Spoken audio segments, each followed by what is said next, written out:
Welcome to this deep dive.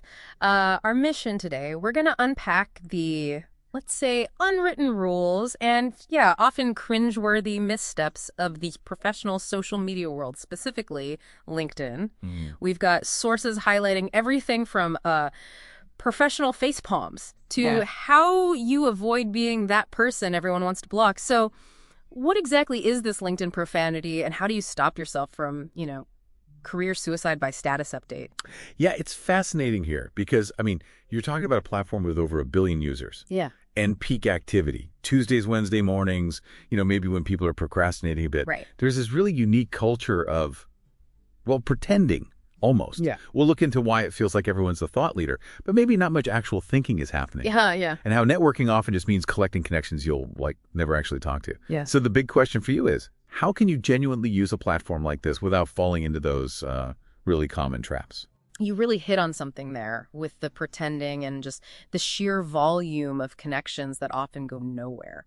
Our sources, they dive deep into what they're calling the professional desperation Olympics. Okay. Let's break down some key events. First up, connection request fails. You know the ones, those generic invites? Feel a bit like digital catcalling? Oh, yeah? Well, our sources found that nearly 70% of users would genuinely actually prefer a root canal over getting another vague, unsolicited connection request. It just screams zero effort. And that's critical, isn't it? Because that low-effort approach, it completely undermines the whole point of networking. It's not supposed to be just a numbers game. Exactly. It should be about building, meaningful professional relationships, sending those blanket invites. You're basically saying, hi, I know nothing about you, but give me access to your network. It's a huge red flag. Absolutely. Yeah. And it gets worse. Our sources also spotlight this thing they call unsolicited group additions.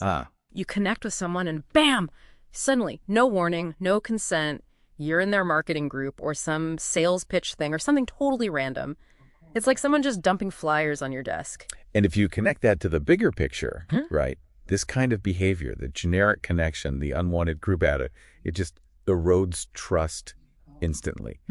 LinkedIn's algorithm, it's increasingly trying to prioritize real engagement. So when people report this low-value, spammy stuff, it actually hurts the sender's visibility. It's like totally self-defeating in the long run. That's a really good point about the algorithm. It's not just manners, it's strategy. Okay, so shifting gears to content. Sources call these content catastrophes. All right. We're talking baby pictures, super generic, live, laugh, love quotes, endless pet photos. Now look, we all love pets, but what's the actual professional problem here? Well, the thing is, while that personal stuff is fine elsewhere, our sources really stress that on LinkedIn. It dilutes your professional brand. Your profile, it's essentially your resume and portfolio rolled into one, filling it with unrelated personal stuff. It just signals you don't quite get LinkedIn's purpose. Recruiters, potential partners, they're looking for industry insights, achievements, professional stuff. Yeah. They want to see you as an expert, not just, a proud cat owner. So audience and context, got it. Yeah. And speaking of content, what about misleading endorsements and skill inflation? Oh, that's a big one. Yeah, where people endorse skills they don't really have or maybe exaggerate things a bit. It's like professional begging or even LinkedIn perjury, as some called it. Your profile becomes this polished but not quite real version of you. And why does this matter? Knowledge is valuable when it's accurate, right? Yeah. When the endorsements become meaningless, the whole system for checking skills on LinkedIn starts to, crumble. It makes it harder for real talent to stand out, and it makes recruiters doubt everything they see. Short-term gain, maybe, but long-term credibility killer. And finally, there's this thirst scale of posting frequency our sources mentioned. That constant, almost desperate stream of posts screaming, notice me, but without much substance. Yeah, quantity over quality, just digital shouting. Exactly. So if we connect all this, the key isn't just knowing what not to do. It's about how to be, less awful, as the sources put it, and genuinely impactful. Right. They highlight a few core fixes. First, personalize your requests. It's not just polite. It means mentioning a shared connection or an event or a genuine mutual interest. Show you did your homework. That connection is way more likely to stick. Okay, genuine interest, not generic outreach. Makes sense. What about posting your own stuff? How do you get past the humbled and honored posts or just reposting articles? Yeah, good question. Our sources strongly push for sharing actual thoughts. Offer a unique take on a trend, maybe challenge something, share a real case study, demonstrate your expertise, add real value. That's what the algorithm actually likes to. The real value. And interactions. We all see those great post comments. Exactly. The final piece is commenting meaningfully.